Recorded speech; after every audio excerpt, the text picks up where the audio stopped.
He is perhaps the most interesting compilation tape watch in college basketball as far as athleticism.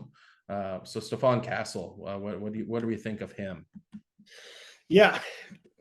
Uh, I think it's certainly possible that he ends up being the first collegiate player taken in the draft. I I think he should don't be. think I think that he should be.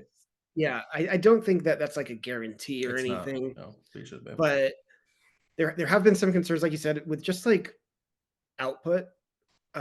Typically a guy you see being one of the top 2, 3 picks, like you maybe expect to not that this is the best way to evaluate a player, but you kind of when you hear that and then you look at his box score, you might be a little bit underwhelmed. Sure. Um, but he's a big guard.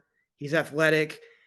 I don't know that he has any particular like one skill set that projects to be elite in the NBA, but he does everything well, and he's a big guard, and that's a good thing to be. Um, so I'm curious, who does Kevin O'Connor liken him to? Let me take a look. Well, I'm looking that up. So one thing I want to think about with Stephon Castle too is the context of the offense he plays in.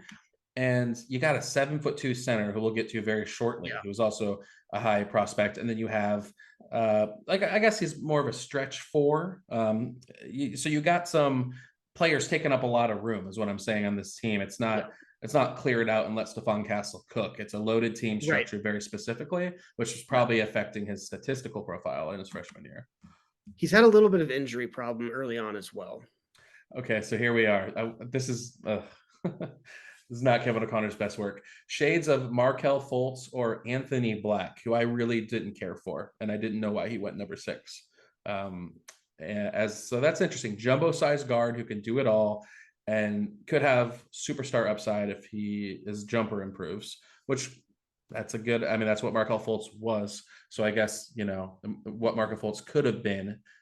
Maybe the ceiling outcome on his career, if we did it 10 times, is what you're hoping for with a guy like Stephon Castle. But yeah, again, I mean, comps are tough, and they don't always tell They tell, are tell the whole tough. story.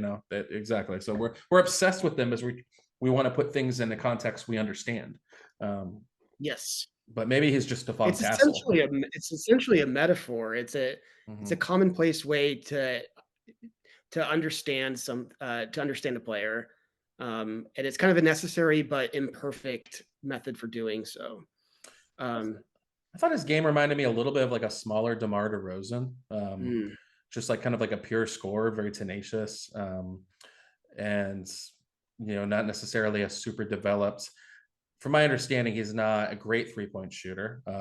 In high school, he no, was it's is below sub 70% free throw shooter, so sub 70% from the free throw line, and routinely shot under 30% from three. And then his freshman in UConn, once again, he's made below 30% of his threes. So yeah, yes. there's some DeRozan in that statistical profile. Yeah, and I think you made a good point about the style of offense that UConn runs and the way oftentimes the distribution of statistics in college basketball is Yes. just very different than in the NBA.